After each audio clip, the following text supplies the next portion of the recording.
Hello, I'm Dr. Musil, and welcome back to Lecture 2 of Logic and Critical Thinking. In this lecture, we turn our attention to an introduction to logic and critical thinking. So in our first lecture, I had us back up a bit, right? One of the things we learned was that our subject is actually one of the primary branches of philosophy, right?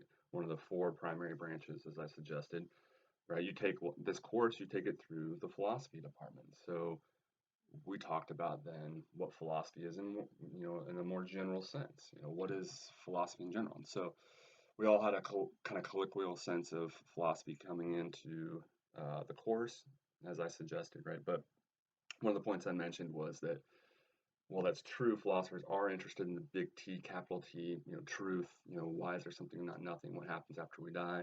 Certainly true. But philosophers are also interested in all the little T truths, right? We're interested in truth in general.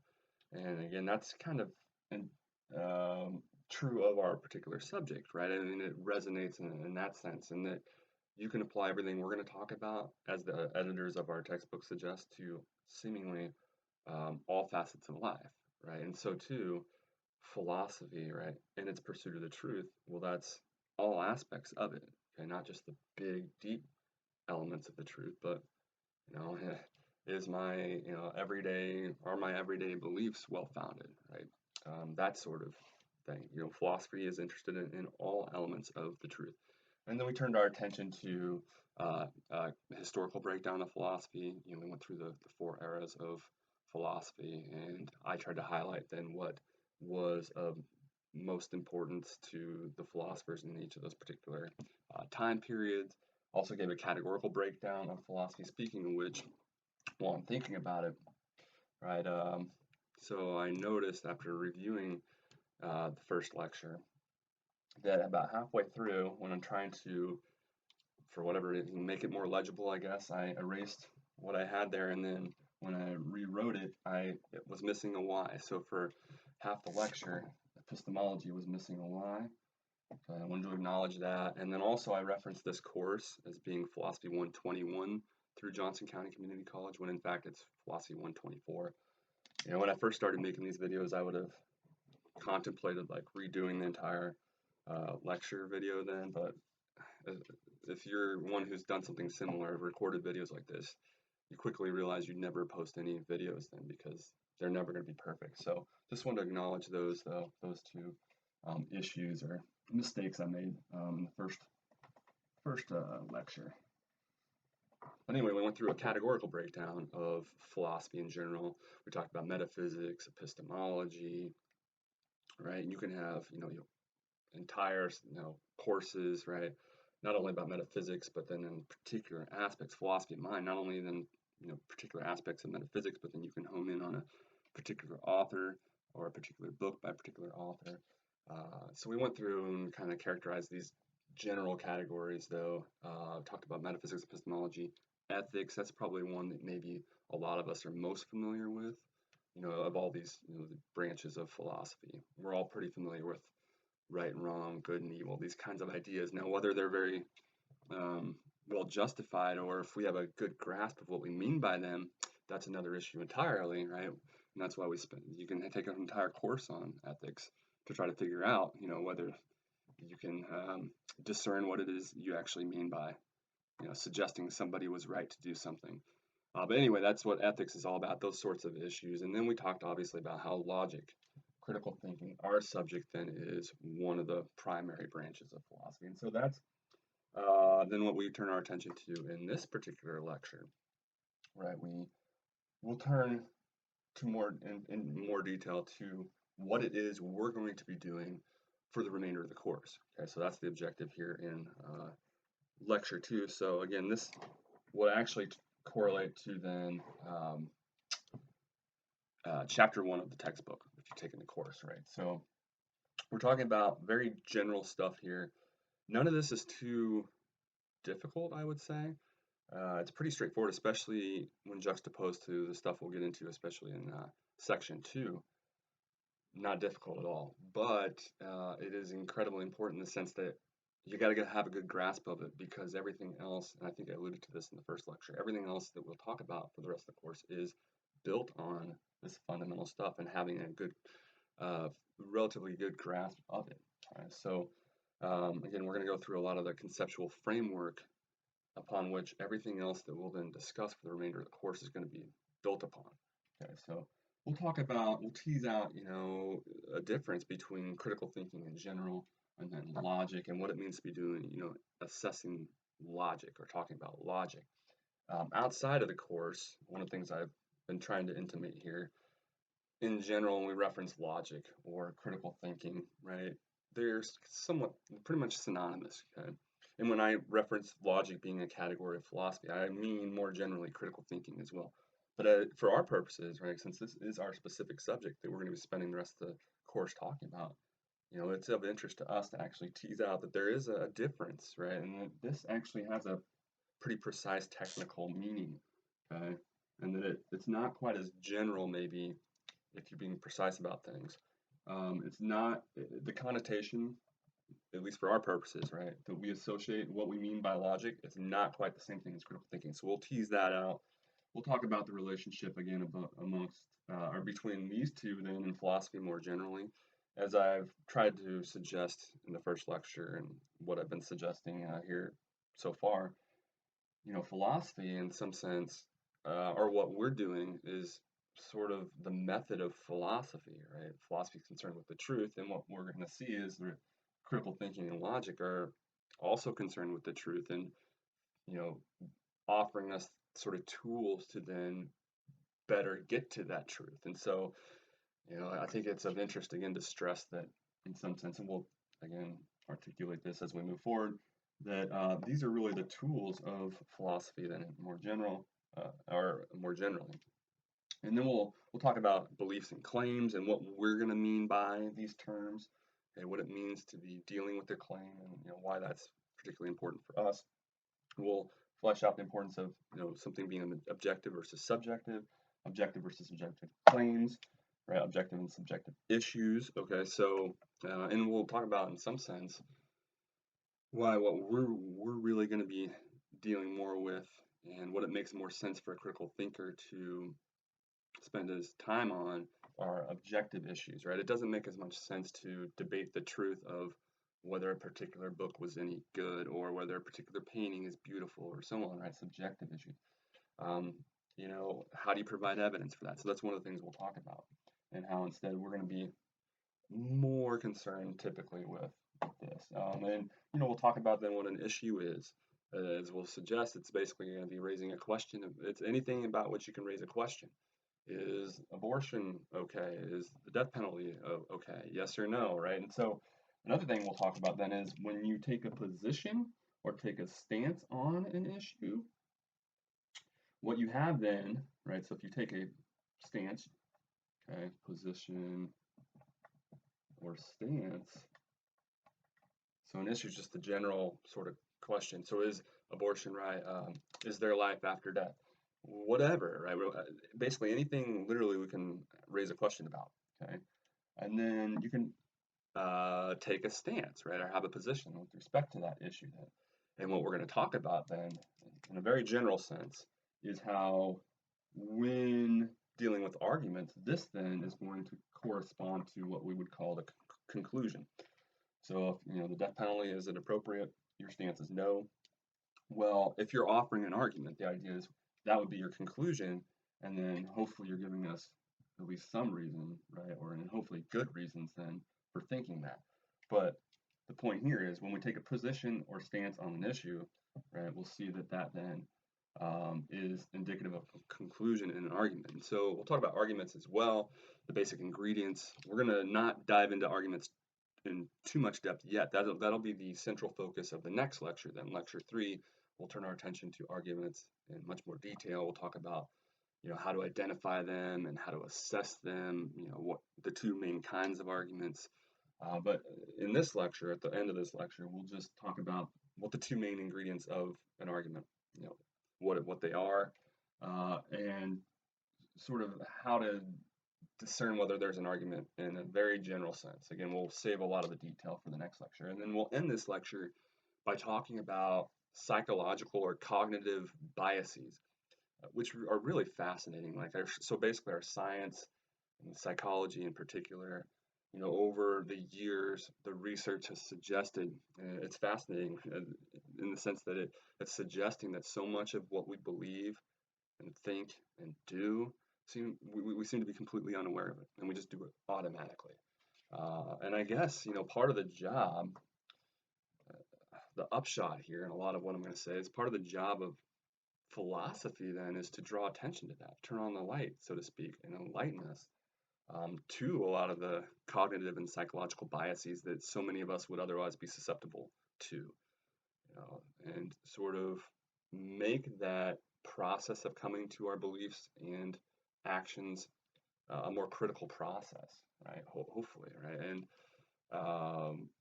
again, one that we more explicitly bring into focus. Okay, so I think in some sense, again, the job of what the philosopher is doing in general is drawing our attention to this kind of stuff.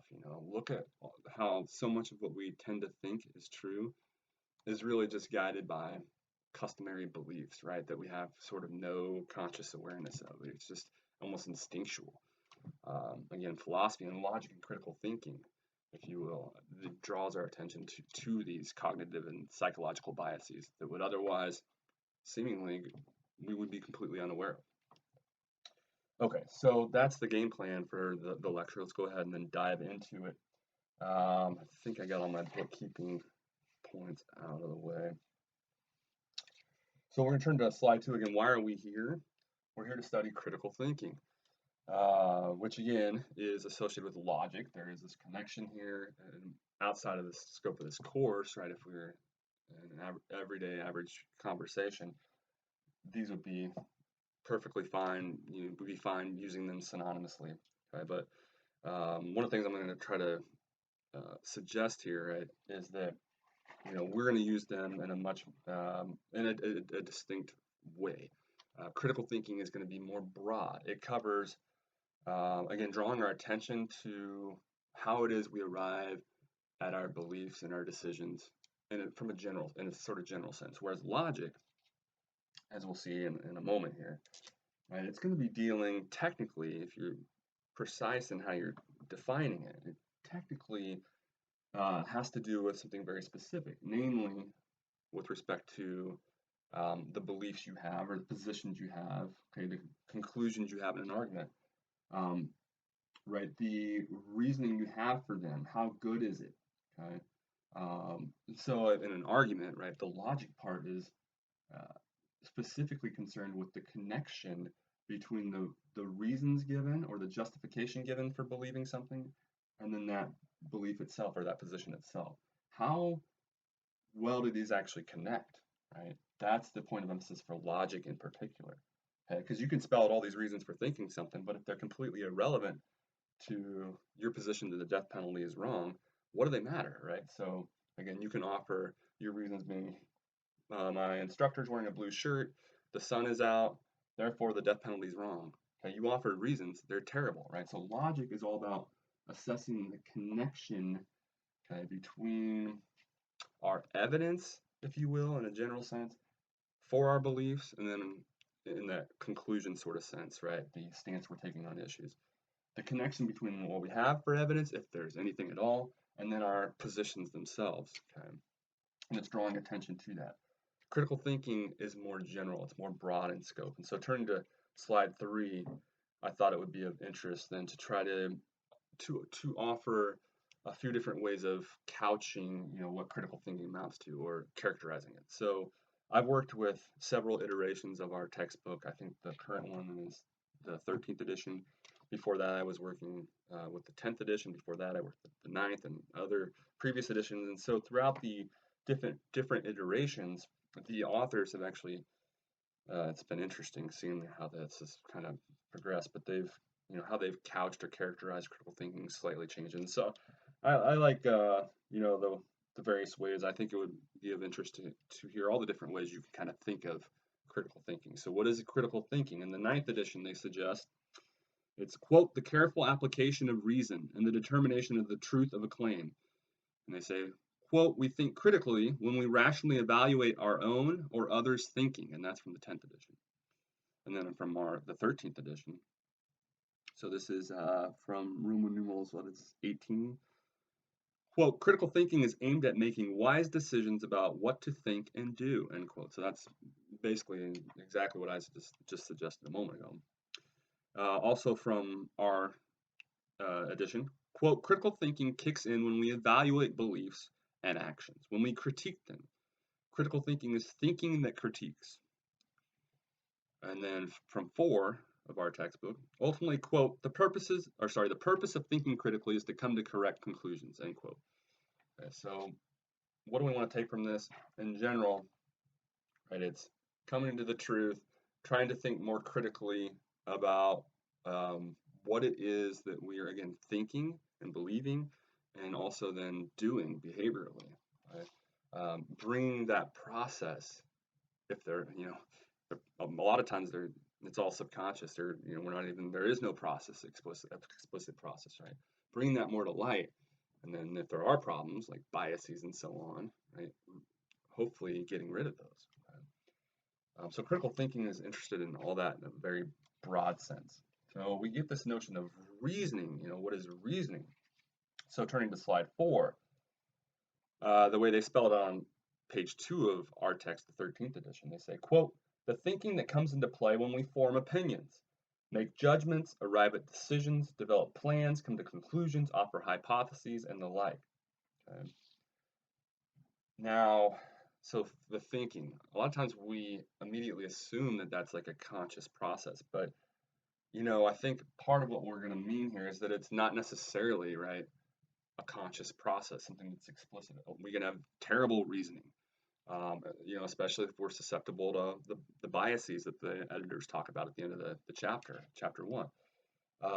And so don't assume, right, that reasoning automatically, it's automatically a good thing, right? We tend to think of, well, something is reasoned, right? It's explicit, it's something that's thought out and so on. No, what we mean is whatever process you had to come to the beliefs and behaviors that you did, right? Whether that was something that was critically done and self-reflective or not, right? Which is oftentimes the case, it's not, okay? So hopefully that kind of makes sense. In general, critical thinking amounts to critiquing reasoning, okay? So we're drawing, again, critical thinking, what we're up to in this course, we're drawing attention to that process whereby, whether typically explicitly or not, we come to the beliefs and behaviors that we end up, thinking and doing. Hopefully that makes sense. Ultimately, as they say on page 2 of the text, quote, critical thinking is reasoning evaluation. So talking again about how critical thinking relates to reasoning and what we mean by reasoning. Again from page 2, quote, this book and the course you are using it in, if you are, explain the minimum criteria of good reasoning. Okay, so we're going to outline, right, we're going to draw our attention to reasoning in general, how it is people come to the beliefs and behaviors they come to thinking and doing. Right, we're going to draw attention to that, and we're going to outline what good reasoning would look like. Okay, what that should look like, right? What would it mean to be defensible, right? What it means to have a defensible position, i.e., you had good reasoning to get there. Okay? Now turning to slide 5, okay, and analyzing this, okay, we're then implicitly also going to be analyzing logic insofar as we're dealing with arguments. Okay, so this, in some sense, just reflects the reasoning, right? It's indicative of, again, how it is that someone comes to believe or take the positions they do about things, right? Or it's the process involved in logic assesses the process involved in deciding to do whatever it was they did or take the stance on whatever issue that they took. Okay? So we're interested in this connection and whether it's any good, right? And so that is kind of this idea of reasoning in general, right? How it is we're getting here now. A lot of times, again, people do all this, what it is they believe in, it's all sort of subconscious, or it's not something that it's even explicit for them, right? But in what they do and what they say, nonetheless, there's arguments implied, right? If you will, we can extract and talk about, implied in their behavior, what their reasons must have been, and so on. And so you can infer, even when it's not an explicit process, what sort of reasoning must have been involved for someone, and then you can talk about whether it was any good or not. Okay. So, how do the editors tend to talk about logic? The authors say, this is from 484 of this edition, 13th edition. They define logic as, quote, the branch of philosophy concerned with the principles and criteria of inference. That's another buzzword you might hear, inference. You know, what gives us license to come to this position, right? Given all this, what do we have license to infer, right? So again, this is another kind of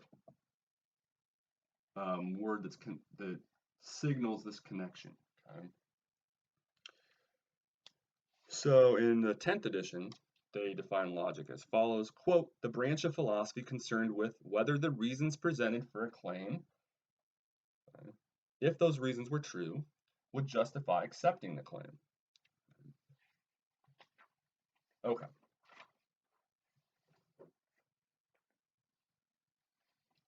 So as I mentioned on the top of slide 6, the idea is that logic is concerned specifically with how much relevant support there is that's offered as proof in an argument, typically, right? Whereas critical thinking is more general in scope. Hopefully that's pretty clear at this point, right? We're interested more generally with evaluating claims and reasoning in a more broad sense. Right? So, and the point at the bottom of slide 6, you know, I've been mentioning this, okay? Critical thinking and logic, these are vital to philosophy. They are in some sense, you know, its essence, what it does, right? You know, it's philosophy applied to life. Right? It's how we do philosophy. Right? We turn a critical eye to whatever to discern the truth about whatever. Okay. I also wanted to spend a little bit of time turning to slide 7. So a lot of times in philosophy courses, not so much this one. I think this one it's pretty clear. How useful, it'll turn out to be very clear at least, how useful this can really be. But in a lot of philosophy classes, you know, is this really happening or is this all going on in my mind? How is this useful? Inevitably, I'll get the question, how is this beneficial? But as I suggest in, you know, those very abstract metaphysical, you know, sorts of, with respect to those issues, even when you don't have a discernible answer to some of these questions, philosophy is still beneficial, and thus its, you know, its method, if you will, logic and critical thinking is still beneficial because it's sort of training us to properly pursue the truth, if you will, right? To be more critical in how we proceed, so that we're not, for example, so susceptible to cognitive biases. Okay? The authors speak to how widely applicable what we're up to is as well. So, you know, the method of philosophy or philosophy in general, you know, how this really does affect, you know, every aspect of our lives seemingly. And so getting back to the general point, you know, hopefully you can already sort of see how this is going to have a huge impact potentially on your life, you know. So it should be much clearer, at least, you know, than it might be if we were discussing metaphysical issues or something like that, or whether God exists or why there's something and not nothing. But like I suggested, even with respect to those, as we're, you know, training ourselves to think critically about them, I still think that's beneficial, right? Because it's again encouraging us to practice and sort of ingraining in us these habits then to be more critical in how we proceed.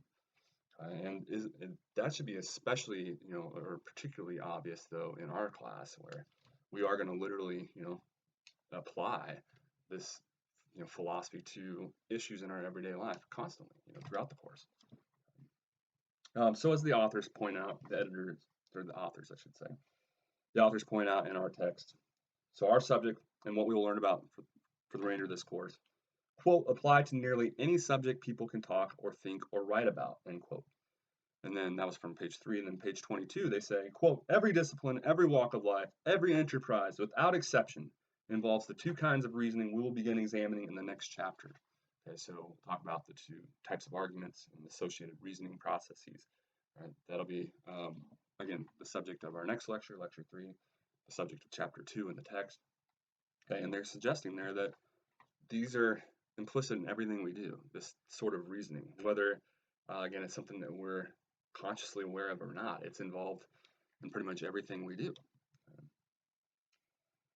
So, again, the bottom of slide 7 just then speaks to the import or the significance of philosophy then, and its method, right? How that, regardless of whether we get the big T, truth or the answers to the big questions, it's still beneficial to us. Philosophy is in its method, insofar as it's helping us, right, more clearly discern, let's say, all the lowercase t truths, right? The truths in our everyday lives that we can come to find out, right? It helps us to more clearly see those as well.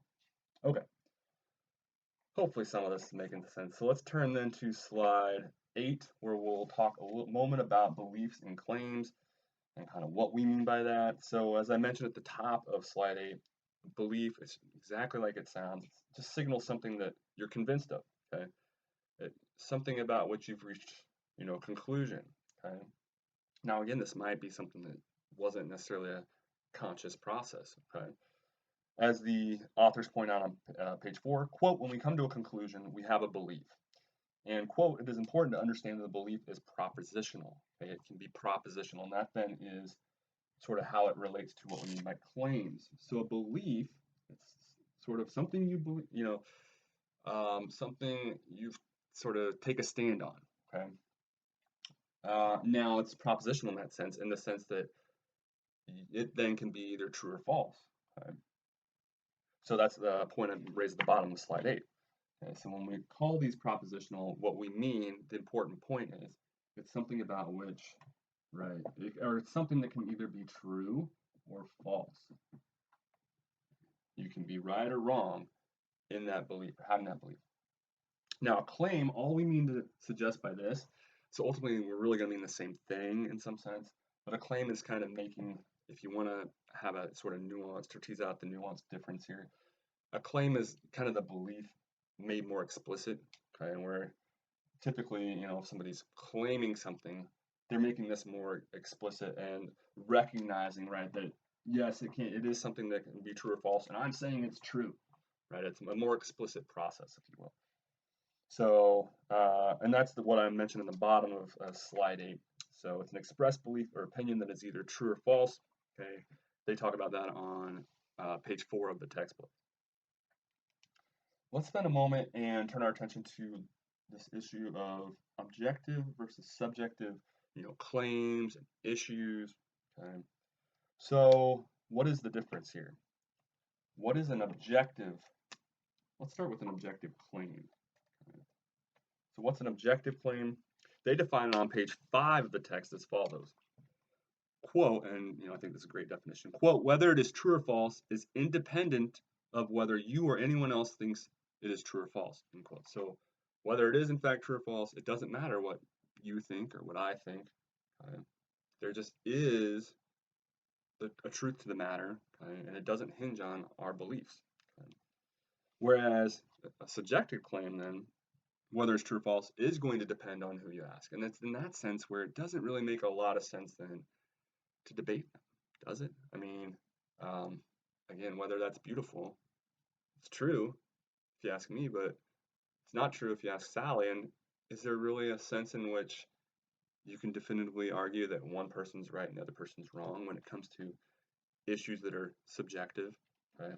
And so that's what I was intimating earlier when I was suggesting that for the most part, right, when we talk about applying logic and thinking critically and so on, most of what we're going to be dabbling with is objective in nature, right? Because we want to discern truth regarding it, and it doesn't make as much sense to talk about there being truth to the matter when you're dealing with subjective claims and issues. Okay? So again, what is a subjective claim? Whether it's true or false, depends on who you ask. And so, is there any sense in which it's ultimately true or false? Okay, that's kind of the issue here, and that's the sense in which it doesn't make any sense to talk about there being, you can provide evidence for it. Okay? The authors talk about that as well, and we'll reiterate that here in a moment. So one example that's always been helpful for me, that I'll point out in the middle here, is take, for example, the 49ers play in San Francisco, which, ironically, given the coronavirus right now, they were literally this week, just informed, given the state policy, that they can't practice or play. Right? There's no physical contact allowed in sports in California, so they're actually going to be playing, I think, in Arizona for the rest of the season. Anyway, so the 49ers play in San Francisco. That is an objective matter that was true, at least up until this week, and now might be false, right? But it's an objective claim, one that is either going to be true or false, and it makes sense to talk about there being the sense in which we can provide evidence for it either being true or false, okay? Versus, here's an example of a subjective claim. The 49ers are boring to watch, okay? So that's not something about which, whether it's true or false is independent of us as thinkers, right? We can have one person say it's true and another person say it's false at the same time, and who's to say one is more correct than another? Now, it's not to say you can't have arguments regarding subjective issues, but in some sense, how would you ultimately decide those? Okay. So I guess hopefully that point's clear. You can still have an argument, right, and engage in debate about whether the 49ers are boring to watch, and there's still some sense in which somebody can maybe give is there a sense, I guess, in which somebody can give a lot better argument for their position? Maybe they give a lot more reasons at least. But there is a sense in which, right, and I guess this is the point we really want to hammer home. There is a sense in which, an important, critical sense in which the 49ers play in San Francisco is different from the 49ers are boring to watch. Okay, a distinct, discernible, meaningful difference, right? We can judge the truth of the 49ers playing San Francisco in a way that we can't the 49ers are boring to watch. Okay, we can provide evidence for the former, that they play in San Francisco, in a way that we can't for the 49ers are boring to watch. Okay, and that's the main point that the authors were trying to hammer home, and that you want to take out, or one of the main points I would say that you want to take out from this discussion of objective versus subjective claims, okay, and issues. And it can be, so the bottom of slide 9, it can be tricky sometimes discerning these, especially when you're dealing with, as the authors pointed out, claims about what other people believe, okay? Because we know, so it's one thing to say that that is beautiful, okay? That's subjective. But it's another thing to say most people think that that is beautiful. That's actually an objective claim, right? It's something about which we could gather evidence. We could go and poll people, okay? So you got to be able to tease out that difference, right? That is beautiful versus most people think that that is beautiful, okay? The first one was subjective. The second one is objective, and that's what they're getting at on page 6 of the text. Okay? And they provide, as I mentioned on the bottom of slide 9, a useful example when they suggest, quote, right, so this is their example of an objective claim that sometimes might be easily construed as subjective. So it's actually objective. Quote, other people won't think that outfit looks good on you. Okay, notice how that's different than that outfit doesn't look good on you.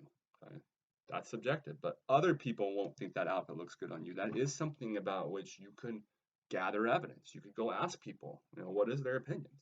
What are their opinions, right? And, this could then either turn out to be true as supported by the evidence, or false. Then if we go out and quiz everyone and there's nobody that thinks that outfit doesn't look good on you, then that's false. Okay? So hopefully that's starting to make some sense there.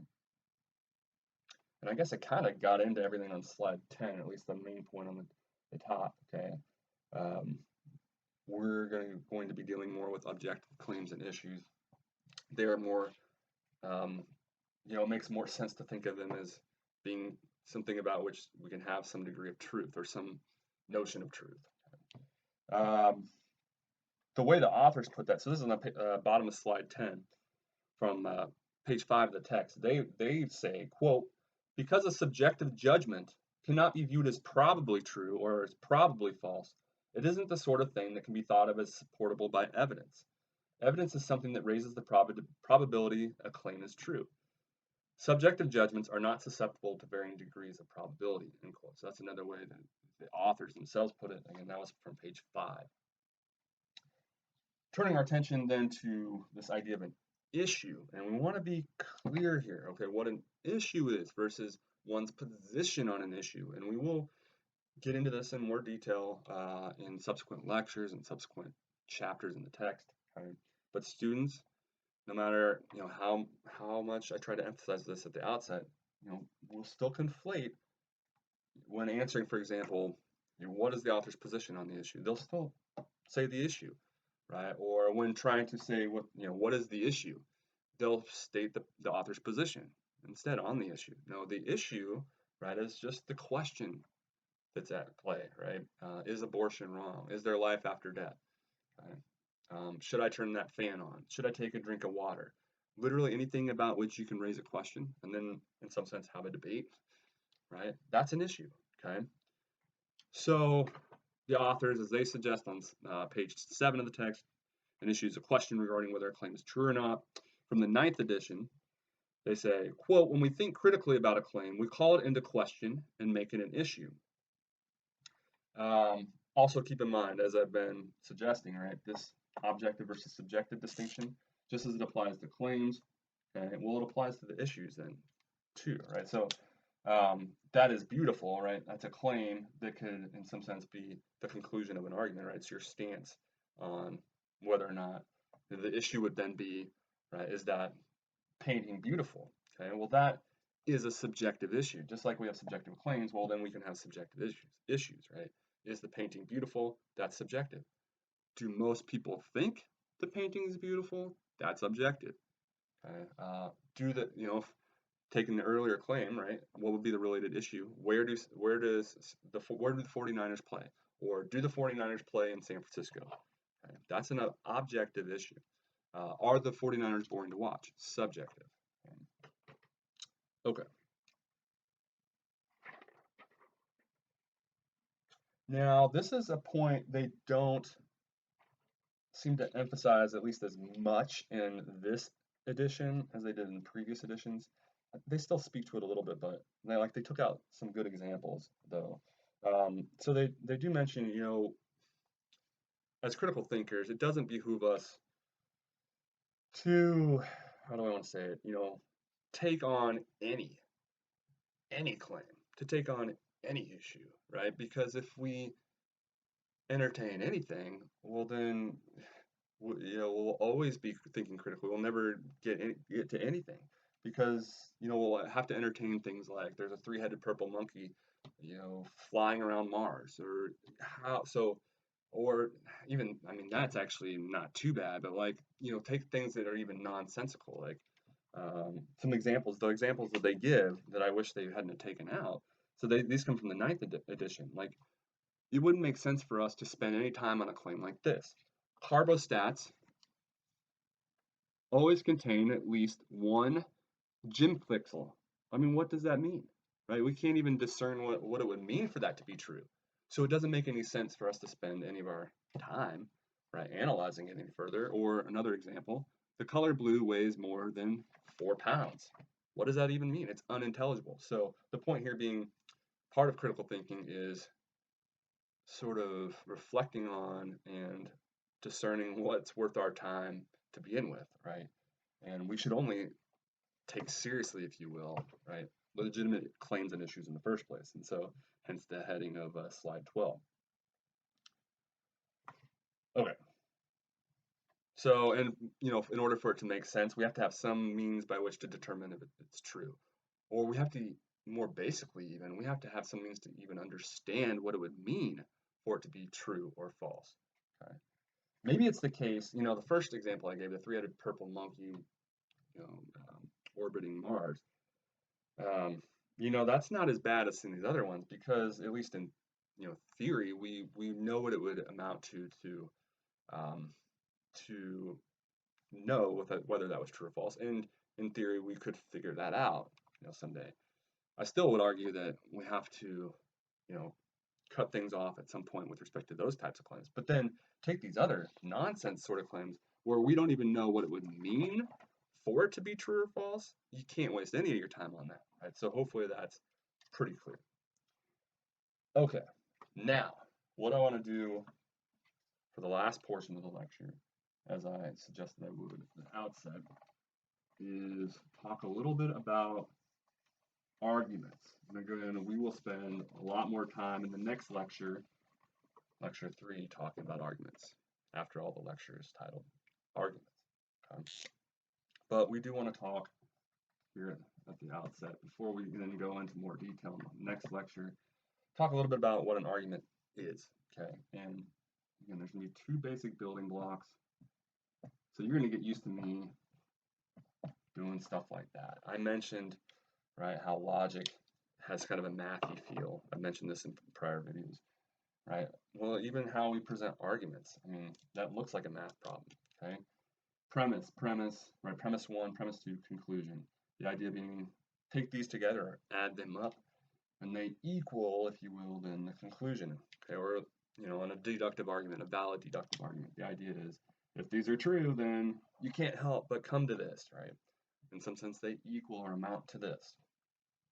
Okay, so when, you know, what is an argument that emerges, right? We actually have an argument when we're given reasons for thinking or taking a position on an issue. Excuse me. So remember, an issue is anything about which we can raise a question, okay? It's the question in general, okay? Is there life after death? Okay, so then an argument would be any instance where we have a position taken, so we have an answer to the issue, right? A position taken regarding the issue. Yes, there's life after death. Okay? But it doesn't matter how loudly one screams, yes, there's life after death, or abortion's so wrong. It doesn't matter how vehemently they might express that position. That's not good enough. Okay? I'll even throw on a bunch of exclamation marks. Not an argument. Still not an argument. What you need are reasons then given, some sort of evidence on offer for coming here. Okay, if all you have is the expression of a position on an issue, that's not an argument. Right? Again, no matter how often it's repeated or how loudly or boisterously it might be expressed, you need both ingredients. So too, you might get something that seems like it's a premise or a reason for thinking something, but if there's no position articulated, right, a conclusion or a stance on an issue expressed, okay, then you only have what seems like a reason for thinking something without the person actually taking a position. Okay, so you need both ingredients. As the authors suggest in the 9th edition, arguments, quote, are the single most important ingredient in critical thinking, and, quote, determining whether arguments are any good and whether something that looks like an argument really is one will take up the bulk of the rest of this book. Okay. So, and we will be fleshing this out in much more detail, particularly, you know, for the rest of the course, and particularly in the lecture that follows.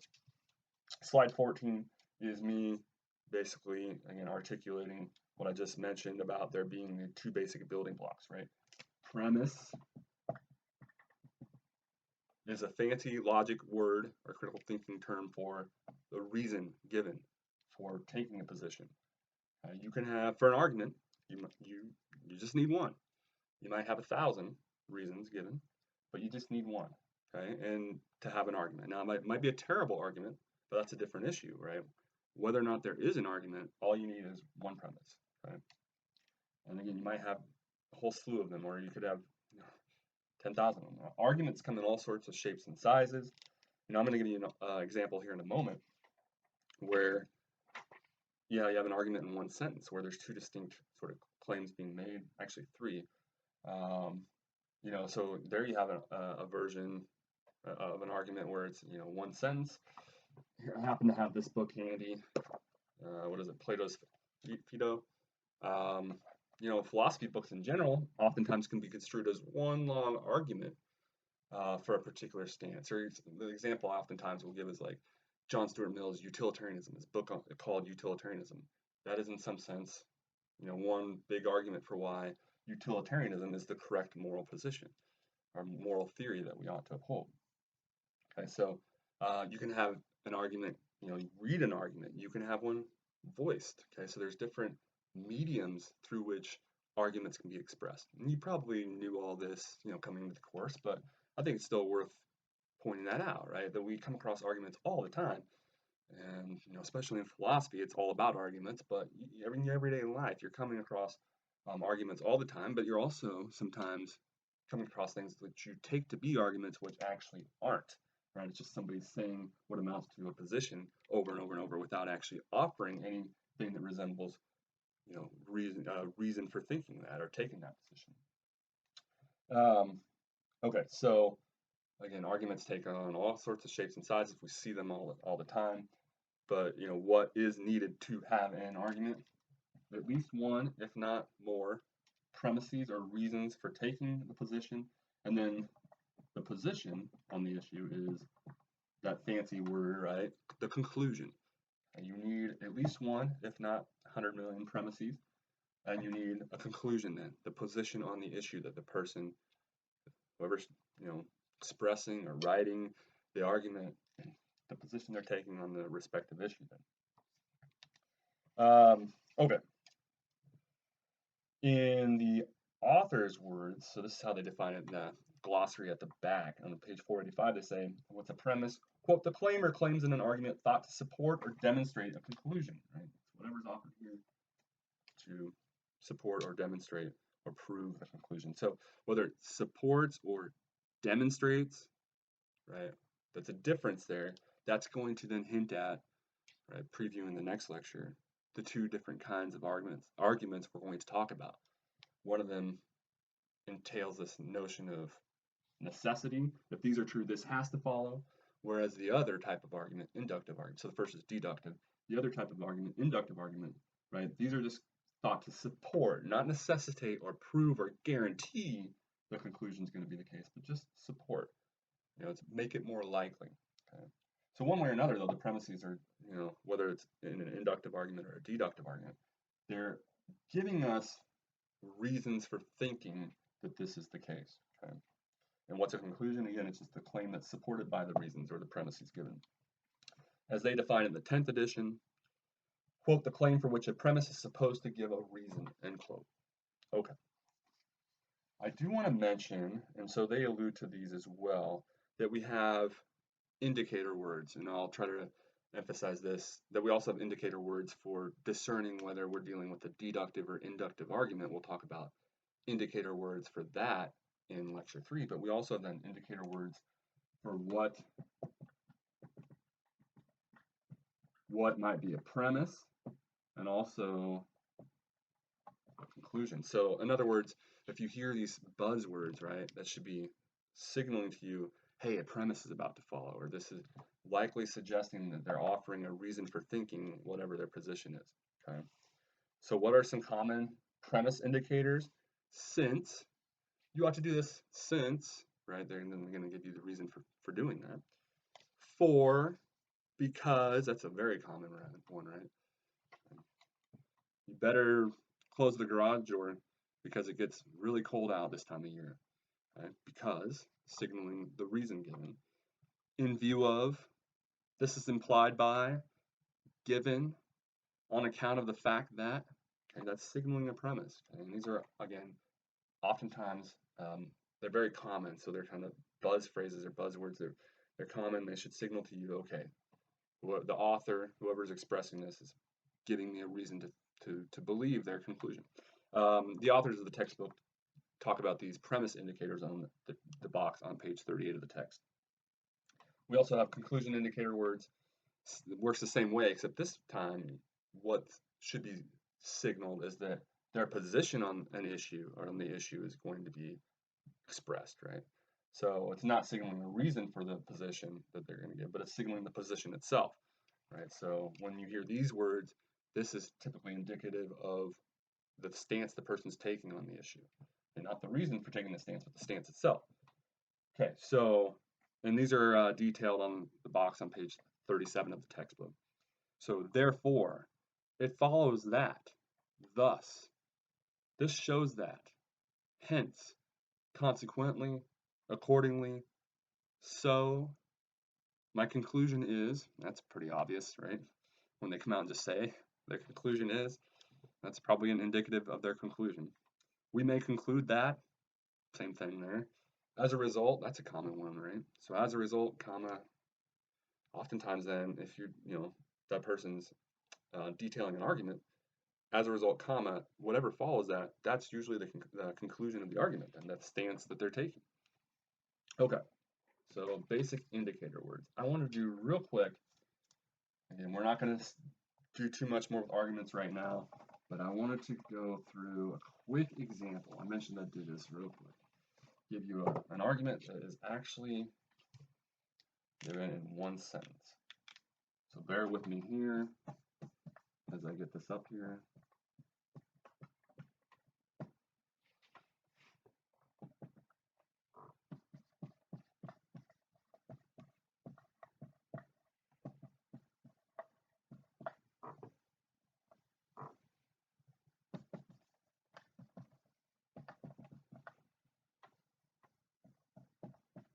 Ding, ding, ding, ding, ding, ding, ding, ding, ding, ding, ding, ding, ding.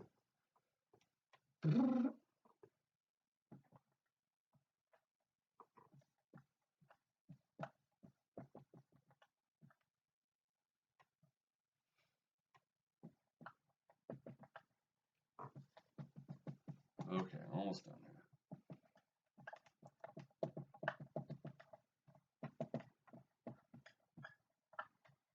Okay, if I had a bigger board or chalkboard in classroom, then I'd have like room down here where we tease out what the premise is and so on. So take a moment, don't look at the slide yet. So I'm on slide 16, by the way, for this example.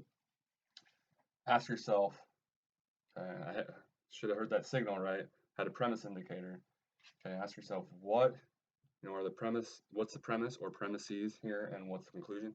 And oftentimes I think it's easier almost if you work backwards. So we do have a premise indicator, so maybe in this case, it's quick to just go right there and identify one of the premises. But a lot of times, if you just have a bunch of verbiage there in front of you, I think it's easiest to almost work backwards and try to start by figuring out what the issue is in general, first of all, and then, with respect to the argument, trying to highlight what the author's conclusion is. What is their position? So start there and then kind of work backwards.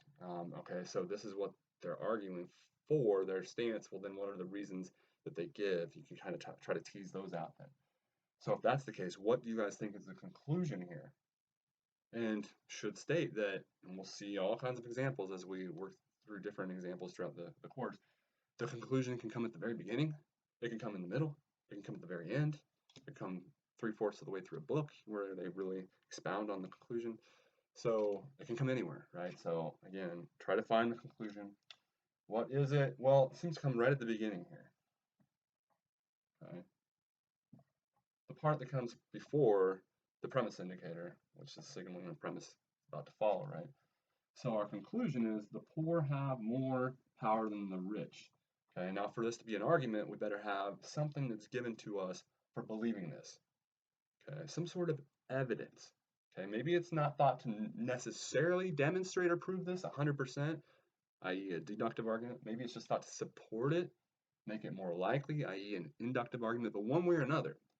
The point is we need some sort of evidence, okay? And so we do have that, right? We don't just have the position or stance on the issue. We do have, as our premise indicator suggested we would, at least one premise. Now, how many premises do we have here? We only need one, and it could be awful. It could be completely unrelated, right? It could be in a democracy, the poor have more power than the rich because your instructor is wearing a blue shirt. Okay, that's still an argument. It's a terrible argument. So when we'll talk about identify, in more detail, the identification process and assessment process with respect to these arguments in the next lecture, right? In that case, you would identify that as an argument, and then you would, when you come to assess it, more importantly, right, you would say how terrible it is. One way or another, right, though, all that's needed is at least one reason that's given, okay? And we have that. It might be the case, as we have here, that there's more than one, okay? And really, you could cut it off right here. So here's one premise. There are more of them. So the idea is in a democracy, the poor have more power than the rich because there's more poor people in a democracy. That in itself is an argument, okay? It's not as good as when you include the second argument. So the idea is whoever's offering this argument they think, hey, couple these two premises together, and then you have a good reason to think this or take this position. So, just that first premise, hey, that would still constitute an argument. It's just not nearly as good as when you add in this, right? If we also assume that this is the case, well, then this becomes a lot more likely. Okay? In fact, arguably, it has to then follow.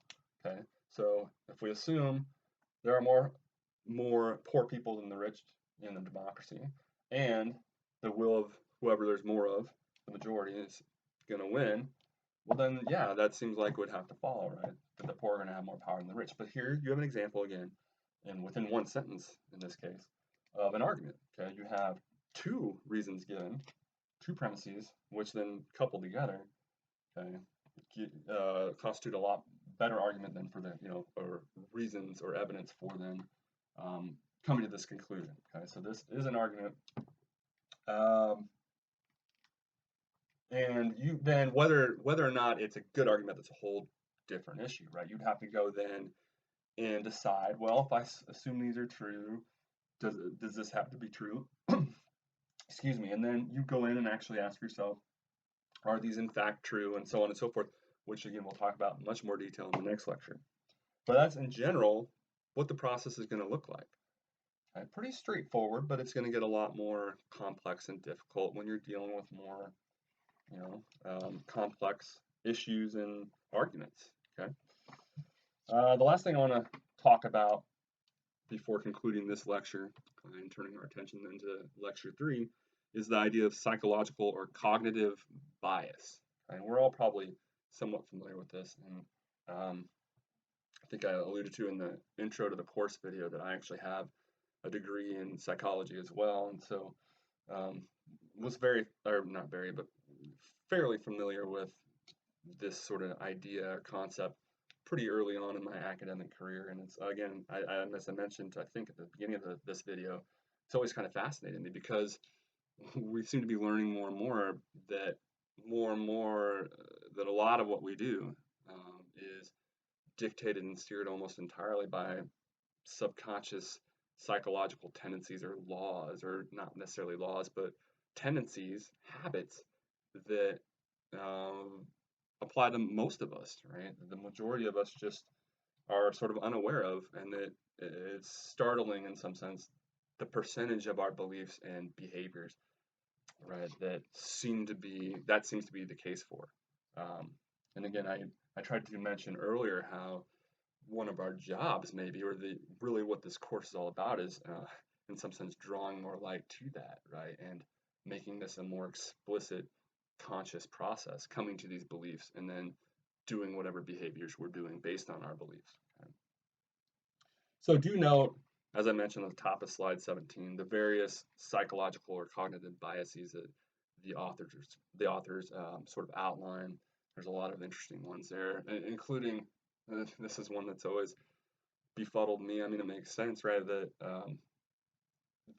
the less, how should you put it, the less smart you are, the more smart you think you are. And so that's always been intriguing to me. The people most in need are going to be the least likely to realize they have a need in the first place.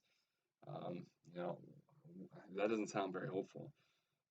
And the authors point out, right, the people that actually are most knowledgeable or experts about a particular field, they're the most likely to think of themselves as the dumbest regarding that field. And I mean, that sort of thing's at play, and that's happening all the time. I mean, how do we even know, whether anything we're believing or doing is well justified anymore? So, well, hopefully we can, right, through this course and through philosophy in general, try to justify the things we're thinking and doing a little bit more. Okay, another one and I do draw your attention to another one on the bottom of slide 17, from page 17 of the text, where they talk about the fundamental attribution error. Another really interesting one, right, where they define it as, so this is from 17, quote, the tendency to not appreciate that others' behavior is as much constrained by events and circumstances as our own would be if we were in their position, end quote. And I think that could be spelled out a little bit better. So it's this idea that when something good happens, we are more likely to attribute it to right? If we did it, then we're more likely to attribute it to something we ourselves did, and not to being an accident or just a reflection of outside circumstances. Whereas if somebody else, or they talk about it in terms of in-group versus out-group, but if someone else from the outside group or someone else does something good, we're more inclined to attribute that goodness to not give them credit for it. It's not something that they were responsible for, but they got lucky. They had fortunate circumstances and so on. So the same thing happening. If it's us doing it, we're more likely to assign and take personal responsibility for it when it's good, right? And it was our own doing versus when other people are doing that same thing, we're less likely to appreciate how much they brought to the table, right? And we're more likely to assign these outside factors to it. And the opposite's true then in bad stuff. So when I do something bad, I'm a lot more likely to draw attention to all the crappy things that are happening that are then influencing that. And it wasn't my fault, right? Whereas when other people do bad stuff, we're a lot less likely to recognize the outside factors and place more of the blame on them. So that's the fundamental attribution error. So very interesting one as well. Turning to slide 18, basically, I'm going to suggest we have enough on our plates here for our purposes that we're not going to worry about knowing all those particular examples of cognitive bias. Instead, just be familiar with the general idea of psychological or cognitive bias. It's the same thing, psychological bias or biases, same thing as cognitive bias or cognitive biases. And what is that in general, or how should we think of it in a general sense? As the authors suggest on page 16 of the textbook, quote, the unconscious features of human psychology affecting belief formation. And I would say on top of that then, also affecting behavior, right? Because we do things based on our beliefs. Right? So it's the unconscious sort of elements at play in why we think what we think and why we end up doing what we're doing. And as I mentioned, it's interesting to me, it's fascinating to me because our sciences, psychology and so on seem to bear out this notion or idea that a large portion of what we're thinking and doing is not something we're even aware of. Why it is we're doing it or why it is we're thinking it's not something that's even explicit for us or something we're aware of. It's almost on par with breathing. It's just something we naturally do and aren't conscious of. Okay. So the last thing I want to do before concluding the lecture is throw out a couple other concepts that are important here. This idea of truth, and we could spend whole courses on this, and people do. Truth and this idea of knowledge and what these amount to. Okay. Oh, so at the top of slide 19, I mentioned that we're going to just use a lot of these terms. We're going to try to simplify things. We're going to use a lot of these terms. Claims, a statement, is a judgment, it's assertion, it's a belief, opinion. For our purposes, right, they're all signaling the same thing. Something that we're convinced of that can be either true or false, and that's the important thing for us. Okay, so something about which it makes sense for us to spend some time figuring out whether it is the case, it's true, or it's not the case, it's false. Okay, well, what do we mean by true? And what does it mean for something to be true? Again, we're not going to dive into this too deep, right? Again, I concede, as the authors would, right, and do, that this is something you can spend entire courses on, entire lifetimes on, fleshing out what truth is in reality and what knowledge, what it actually means to know something. Okay, but what are we going to mean here? So as they point out, again, this is page 22 of our text, quote, an objective belief or claim, and that's what we're most concerned with, again, objective claims, issues, and beliefs.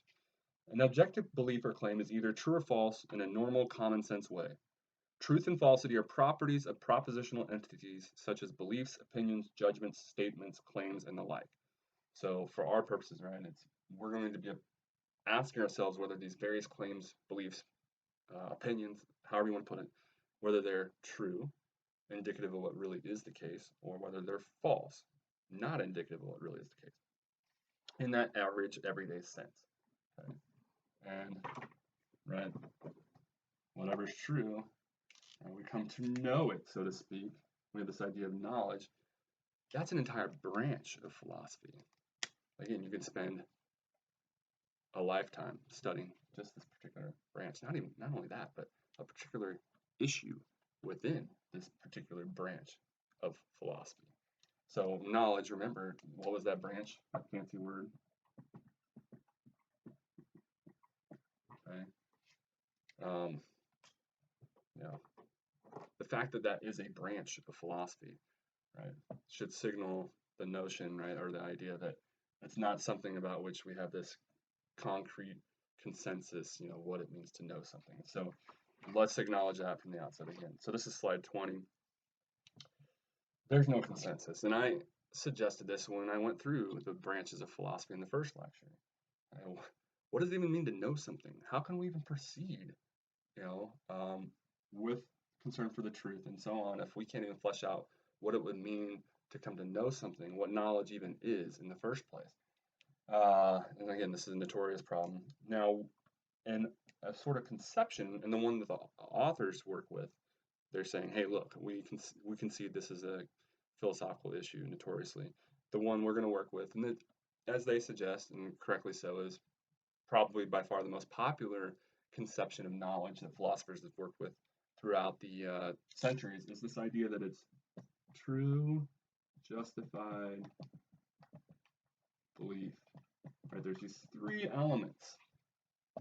Okay, so to be able to say you know something, whatever it is okay, whatever claim, right, there is life after death, right? For you to say you know that, okay, it has to be something you believe, okay, otherwise how'd you know it, okay? It has to be true, or as I think the authors put it somewhere else, you have no reason to think it's false, okay, no good reason to think it's false, okay? But, and this is where a lot of the debate, I think, or I would argue, resides. You also have to be justified, okay? So you can't just, get lucky, right, and express all these claims, and they turn out to be true, and then we say, hey, you knew that was the case, okay? Turns out to be the case that, what was my example? There's life after death. So you believed it, and it turned out to be the truth, right? But did you know it if you had no reason to think it? So the justification then gets into the reasoning involved. The why. Why is it that you took up that belief? And that's where a lot of debate goes into, right? So I mentioned, I think this was in the first lecture, do you want to require this notion of certainty? 100%. You have to know 100% with certainty that that's the case. Well, then that's going to be extremely limiting on what we can say we know. Maybe even the case we don't know anything in that case. David Hume, I mentioned him. He would be one who would argue if you want to require that element of certainty in terms of when you're justified in that belief, then there's arguably very little we can know. Okay, and so that justification then, that element is where a lot of the debate resides. But they're right in pointing out, so they talk about this in the middle of page 22, that you have a pertinent belief. This is what most people, or this is probably the most popular view, right, of what knowledge amounts to. You have a pertinent belief, and as they say, you have a justification for belief in the form of an argument, right? If you were pressed, you could provide an argument, okay? And you have no reason to suspect that it's false or that it's mistaken, okay? But no matter how you couch this, right, this has been notoriously argued as well. So Plato, I believe, is, at least I'm familiar with him bringing this. I don't know if he was technically the first one to draw this idea out of this is what it means to know something, but you get this in Plato 2,000 plus years ago. But then you get people criticizing this conception as well. I think his name was, I might be messing some of this up. It's been a while. I did take a graduate course on epistemology, but it was like 13, 14 years ago, and that's when I read these papers. He had a couple of really short but really famous papers where he poked holes in this sort of idea. He seemed to offer a case, and I might not have this completely down, but I think I have enough of it, I can recall enough of it to sort of show his issue with this, right? That there can't be something, that this can't be 100% correct, because he says, imagine, a bunch of dudes and dudettes that are applying for a job, okay? And I forgot his name. Let's call him Joey. Joey's one of the candidates. Okay. And Joey knows that Ralphie is another candidate. And Ralphie, very well qualified. Okay. Very well qualified. Joey knows he's a shoo-in. Ralphie's going to get it. He also saw, Ralphie put in, in the vending machine earlier, put in some money and get change back, put in his pocket. So Joey says, I know. So he says, I know the person who gets the job will have change in his pocket. Okay, so we have a belief. As it turns out, it's true.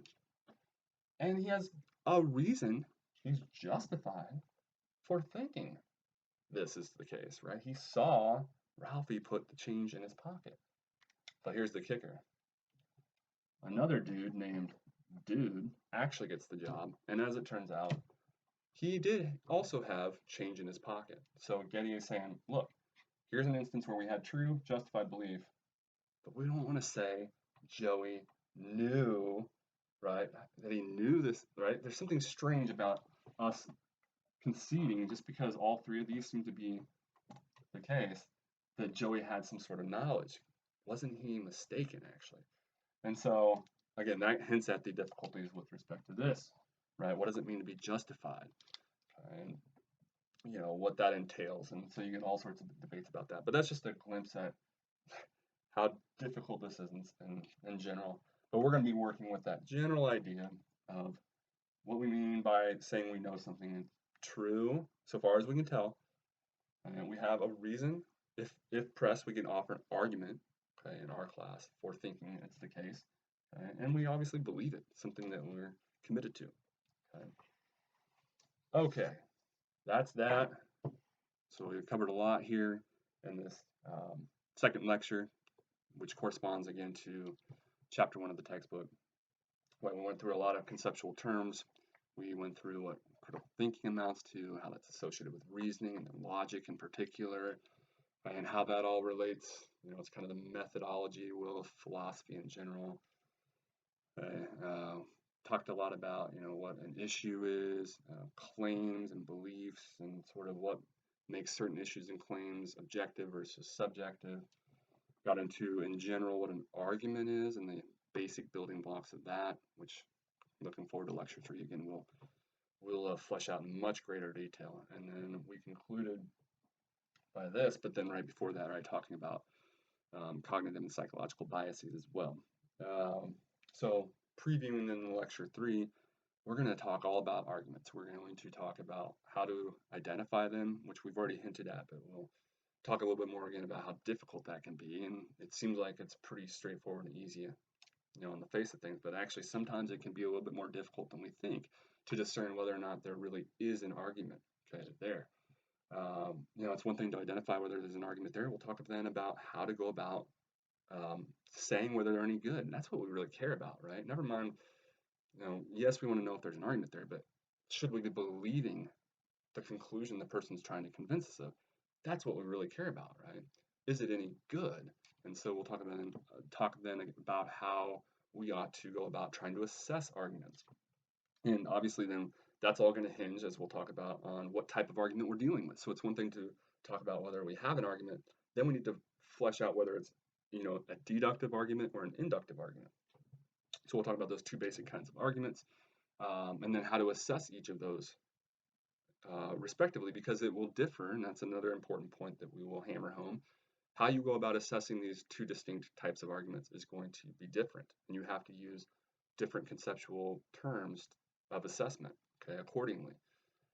So we'll go through all those in much more detail and start giving some tips in terms of how to focus on the arguments themselves and get rid of or rid ourselves of all the superfluous stuff as well. And that'll be something that we continue to do for the rest of the course, elaborate on that theme as well. I guess that's it really for lecture 2 here. With that, I'll just end by showing you the chapter 1 homework if you're taking the course. And I look forward to lecture 2. Or sorry, lecture 3.